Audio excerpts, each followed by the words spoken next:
여러분 안녕하십니까? 금요일 아침 여수 MBC 뉴스투데이입니다. 6월 지방선거 후보 등록과 함께 본격적인 선거 일정이 시작됐습니다. 전남지사와 전남교육감 후보들이 어제 전남선거관리위원회를 찾아 후보 등록을 마쳤고 기초단체장과 광역기초의원 출마자들은 오늘까지 후보 등록이 가능합니다. 후보 등록을 마친 후보들은 오는 19일부터 공식 선거운동을 시작하고 5월 27일부터 이틀 동안은 사전투표, 6월 1일에는 본투표가 진행됩니다. 6일 지방선거 광양시장 선거에 출마한 후보들이 노골적으로 상호 비난 수위를 높이면서 공방을 벌이고 있습니다. 6일 지방선거 광양시장 선거에 출마한 더불어민주당 김재무 후보는 지난 11일 무소속 정인화 후보가 한 토론회 자리에서 자신의 전과 기록을 언급한 데 대해 이미 종결된 30년 전의 사건을 들춰 저급하게 흠집을 잡으려 한다며 네거티브를 즉각 중단하라고 촉구했습니다. 이에 대해 무소속 정인화 후보는 지역 유권자들의 알 권리를 위해 김 후보의 선거 공보에 나온 사실을 거론한 것이라며 음해성 네거티브로 볼 수 없다고 맞받았습니다. 민주당 공천을 둘러싼 수많은 잡음과 분열로 정당 공천제에 대한 실효성이 또다시 도마 위에 오르고 있습니다. 제도의 취지를 살리지 못할 뿐 아니라 오히려 지방자치를 가로막는다는 비판도 나옵니다. 문형철 기자입니다. 시장과 군수 후보를 포함해 민주당 후보로 확정된 전남 지역 지방선거 출마자는 모두 300여 명. 공천권을 얻는 데 성공한 후보들은 본선보다 더 큰 산을 넘은 셈이지만 고민이 없는 건 아닙니다. 당선 이후에도 지역위원장인 국회의원의 눈에 들기 위해 또 다음 선거를 위한 권리당원을 확보하기 위해 적지 않은 공을 들여야 하기 때문입니다. 민의와는 관계없이 왜곡될 부분이 많은 거죠. 지방을 갖다가 결국은 그 공천이라는 고리로 얽어버리는 건데 이게 과연 누구를 위한 거냐. 전남 지역 공천 결과를 두고 후보들의 자격 시비, 국회의원의 측근 심기와 줄 세우기 논란이 또다시 불거지면서 책임 정치와 인물 검증이라는 정당 공천제의 취지조차 무색해졌습니다. 이를 반영하듯 시장과 군수, 광역의원과 기초의원 10명 중 7명이 정당 공천제 폐지에 찬성하는 것으로 나타났고 실제 국회에도 수차례나 관련 법안이 발의됐지만 제대로 된 논의조차 이루어지지 않은 채 자동 폐기됐습니다. 앞으로도 지역위원장을 맡고 있는 국회의원들이 막대한 권한을 스스로 내려놓을지는 여전히 의문입니다. 30년 만에 만들어낸 지방자치법 개정에 대해서 퇴행하는 정당의 기득권 정당의 공천이 이루어짐으로 인해서 지방자치의 민주화, 지방정치의 민주화는 상당히 좀 기대하기 어렵다고. 이번 지방선거를 거치면서 정당 공천제가 또다시 여론의 도마 위에 오른 가운데 시민단체는 기초의원 공천제 폐지를 포함한 정치개혁 촉구 활동을 전개할 계획입니다. MBC 뉴스 문형철입니다. 올해 들어 여수 광양항의 물동량이 제철의 원료가 되는 물동량이 줄면서 전반적으로 줄어드는 추세를 보였는데요. 이런 와중에도 컨테이너 물동량만은 올해 1분기 깜짝 증가세를 보이고 있습니다. 김주희 기자가 보도합니다. 총 물동량 기준 국내 2위 항만의 여수 광양항. 여수 광양항의 올해 1분기 총 물동량은 7천만 톤입니다. 지난해 같은 기간에 비해 2% 감소했습니다. 석유화학 제품 중심의 물동량은 소폭이나마 증가했지만 제철 원료의 물동량이 줄어들면서 전반적인 물동량 감소 추세로 이어졌습니다. 특히 사고로 수리로 인해서 석탄 수입량이 최근에 줄었기 때문에 광양항 1분기 총 물동량은 2% 정도 감소하고 있고 6월 이후로 이러한 물동량이 정상화될 것으로 예상하고 있기 때문에 총 물동량은 3억 톤 정도 저희가 예상을 하고 있습니다. 여수 광양항의 올 1분기 전체적인 물동량 감소세 속에서도 광양항 컨테이너 물동량은 깜짝 실적을 기록했습니다. 올해 1분기 광양항의 컨테이너 물동량은 20피트 컨테이너 기준 54만 개, 전년 동기 대비 8.3%가 증가한 겁니다. 특히 미국 물류 대란과 중국 상해 봉쇄 조치에 따른 한정 물동량이 68.4%나 증가했습니다. 광양항의 올해 1분기 컨테이너 물동량 증가 실적은 부산과 인천 등 다른 국내 항만들과 비교해 가장 높았습니다. 상위 10개 선사를 중심으로 해서 저희가 타겟 마케팅 활동을 하고 있고 금년 1분기에 아프리카 항로 및 그다음에 베트남 신규 항로가 취항하였기 때문에 이러한 성과로 국내 항만 중 가장 큰 성장세를 보여주었습니다. 코로나19의 엔데믹 전환 추세 속에서 세계 물류 시장도 서서히 안정세를 보일 것으로 관측되고 있지만 아직까지 대내외적인 위험 요인이 적지 않습니다. 중국 정부의 주요 도시 봉쇄와 우크라이나 전쟁 등 국제 이슈가 장기화하면 수출입 물류 시장에도 차질이 빚어질 수밖에 없습니다. 여기에 부산시랑 2단계 4차 컨테이너 항만의 개장으로 부산항의 장치율이 개선되면서 경쟁 항만인 광양항은 부정기선 물동량 감소로 이어질 가능성이 있습니다. 올 1분기 깜짝 컨테이너 물동량 증가 실적을 기록한 광양항. 하지만 여전히 대내외적인 악재는 상존해 있는 상황이어서 올해 컨테이너 물동량 220만 TU 달성을 목표로 삼은 공사 측의 고민은 여전히 적지 않은 모습입니다. MBC 뉴스 김주입니다. 광양항 동서측 배후 부지 추가 확충을 위한 실시 설계 용역이 시작됐습니다.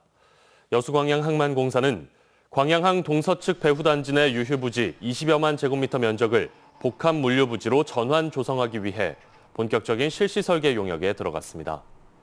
이와 함께 공사는 광양항 배후단지 입주 수요와 물동량 증가에 따라 올해 말 약 10만 제곱미터 면적의 광양항 북측 배후단지 조성 사업도 추진할 계획입니다. 여수시가 기후변화 대응을 실천하는 생활 속 환경운동의 일환으로 나눔 행복 자원순환 가게 운영을 시작했습니다. 20개 품목을 대상으로 버려지는 쓰레기를 100% 재활용하는 방식인데요. 시민들은 휴대전화 앱을 깔아 현금으로 돌려받는 자원 재활용 실천 운동입니다. 최우식 기자입니다. 언뜻 보기에는 다 같은 플라스틱 병이지만 분리해서 배출하면 훨씬 더 높은 값을 받을 수 있습니다. 아무 생각 없이 한꺼번에 버렸던 플라스틱도 이곳에서는 구분해서 배출하는 방법을 알려줍니다. 올 연말까지 계속되는 여수시 나눔행복 자원순환 가게는 투명 페트병과 의류, 서적 등 재활용이 가능한 20개 품목의 쓰레기를 수거해오면 포인트를 적립해 나중에 현금으로 돌려줍니다. 즉석에서 어르신들에게 간단한 교육과 함께 자원봉사 대학생들이 휴대전화 앱을 깔아드리기도 합니다. 집이나 사무실에서부터 깨끗하게 분리된 재활용품을 가져오도록 유도하는 생활 속 환경보호 실천 사업입니다. 현재 20-30%에 그쳤던 자원 재활용률은 자원순환 가게를 거치면 거의 100%로 높아집니다. 깨끗하게 씻어오면 100% 이게 이제 그 자원이 재활용이 되기 때문에 세금도 아끼고 또 고갈되어져 가는 지구의 자원과 환경을 확실히 보존하는 데 기여할 거라고 생각합니다. 여수시는 2억 원의 예산을 확보해 아파트 단지나 각종 단체, 마을 단위로 포인트 적립 경진 대회를 개최하고 학생들에게는 자원봉사 인증을 연계하는 등 자원순환 가게에 대한 참여도를 높여나갈 계획입니다. 또 자원봉사 활동가들과 협력해 한시적인 이벤트가 아닌 상설화하는 방안도 구상하고 있습니다. 앞으로는 저희들이 읍면동 그리고 이마트라든지 이런 상가까지도 침투를 해가지고 전 시민들이 참여할 수 있는 그런 그 자원순환 가게가 될 수 있도록 노력할 계획입니다. 이 같은 환경운동 차원의 자원순환 가게는 갈수록 심각해지는 매립장, 소각장 용량 부족 문제를 해소하고 여수시가 지향하는 기후변화 대응을 실천하는 가장 확실하고 현실적인 대안이기도 합니다. 자원 재활용 생활화를 위한 나눔행복 자원순환 가게가 시민들의 관심과 참여 속에 여수시의 새로운 시책으로 주목받고 있습니다. MBC 뉴스 최우식입니다. 5.18 42주년을 맞아 행방불명자와 무명열사 문제를 집중 조명해보고 있습니다. 지난 2002년 5.18 신묘역을 조성하는 과정에서 6명의 신원이 확인된 이후 남은 70여 명의 행방이 밝혀지지 않았는데요. 20년 만에 행방불명자 1명의 유해가 어려움 끝에 가족 곁으로 돌아왔습니다. 우종훈 기자가 가족을 만나고 왔습니다. 계엄군의 집단 발포가 있던 5월 21일 집을 나간 뒤 돌아오지 못한 김광복 씨. 행방불명자 묘역에 봉분 없이 묘비만 있던 김 씨의 소재가 42년 만에 드러났습니다. 유해의 유전자를 확인한 결과 이 유해가 행방불명자 김광복의 유가족 유전자와 일치함을 확인하였습니다. 김 씨는 지난해 무명열사묘에 묻힌 걸로 밝혀진 양창근의 묘인 1-38번 묘역에 42년 동안 묻혀 있었습니다. 이 묘역에 묻힌 유해를 발굴해 한 달간 DNA 대조 작업을 벌인 결과 김 씨의 가족과 일치한 겁니다. 실제 데이터베이스를 대조를 하기 시작했습니다. 그랬더니 생각지도 않았던 가족이 일치가 나온 겁니다. 기적 같은 소식을 들은 김 씨의 형님은 곧장 동생이 묻혔다는 묘를 찾았습니다. 참 미치겠다. 여기 있는 걸 나중에 몰랐네. 김 씨의 형님은 유해가 발굴되면 그곳이 어디든 가족을 찾아 함께 다녔던 다른 행방불명자 가족이 떠오릅니다. 우리 행불 가족들이 요즘 많이 지쳐 있어요. 너무 많이 지쳐서 계기가 없었는데 저의 동생을 찾는 이 계기로 희망을 갖고 희망을 잃지 마시고 유력 안매장지인 광주 교도소, 주남마을, 송암동 등에 대한 수차례의 발굴 작업이 있었지만 성과는 없었습니다. 이번 행방불명자의 신원 확인은 지난 2002년 구묘역에서 신묘역으로 이장할 때 DNA 대조 작업을 벌여 6명의 신원이 밝혀진 이후 20년 만입니다. 김광복 씨의 유해가 되찾아지면서 행방불명됐지만 아직 돌아오지 못한 행방불명자는 76명이 됐습니다. 이를 계기로 미완의 과제인 행방불명자를 찾는 문제가 풀릴 수 있을지 주목됩니다. MBC 뉴스 우종훈입니다. 우리나라 다문화 학생 수가 16만 명을 넘어서면서 이해와 화합을 위한 교육이 더욱 중요해지고 있습니다. 다양한 문화가 공존한다는 올바른 인식을 확산하기 위해 전남에서 다문화 교육이 활발히 진행되고 있습니다. 양정은 기자가 취재했습니다. 육지에서 1시간가량 떨어진 완도 보길도의 한 초등학교. 학생들이 베트남에서 사용하는 삿갓을 쓰고 전통 의상도 입어봅니다. 중국과 베트남, 캄보디아 등 각 나라별 물건들을 통해 오감을 자극하는 놀이활동으로 쉽게 다문화를 접해봅니다. 여행객 같은 사람이 오면은 알려줄 것 같아요. 세계에는 정말 다양한 문화가 있다는 것을 느꼈습니다. 학생들은 각 나라의 풍습, 역사, 언어를 통해 새롭게 문화를 경험하면서 편견을 지양하고 문화적 공통점과 차이점을 이해하게 됩니다. 그래서 우리는 이런 태도를 갖지 않고 좀 더 넓은 마음으로 다른 사람을 대해야겠다라는 생각을 가질 수 있도록 내용을 구성해봤습니다.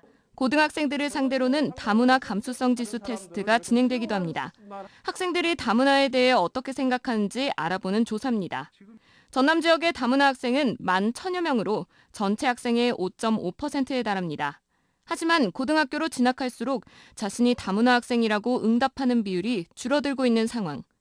학생들이 상호 이해를 통해 서로의 문화 정체성을 존중하는 방향으로 교육 방식이 변하고 있습니다. 외국에서 중도 입국한 학생들이 있습니다. 그 아이들을 우리 아이들이 편안하게 받아줄 수 있는 그 힘, 그게 저희들이 얘기한 다문화 감수성.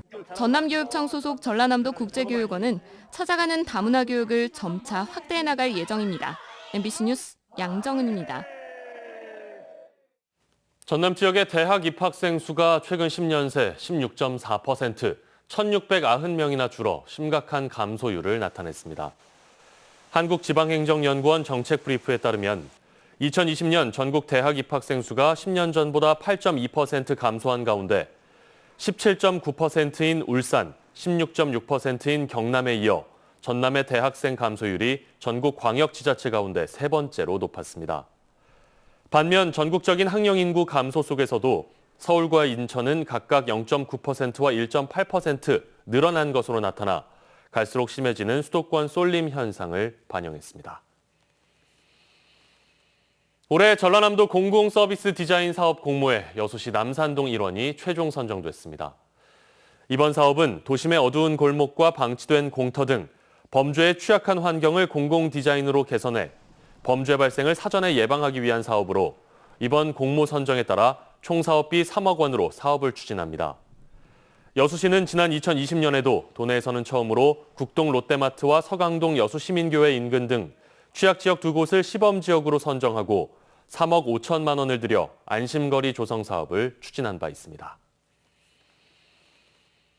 가습기 살균제로 인한 1,774번째 희생자가 발생하면서 옥시와 애경에 대한 불매운동이 확산하고 있습니다.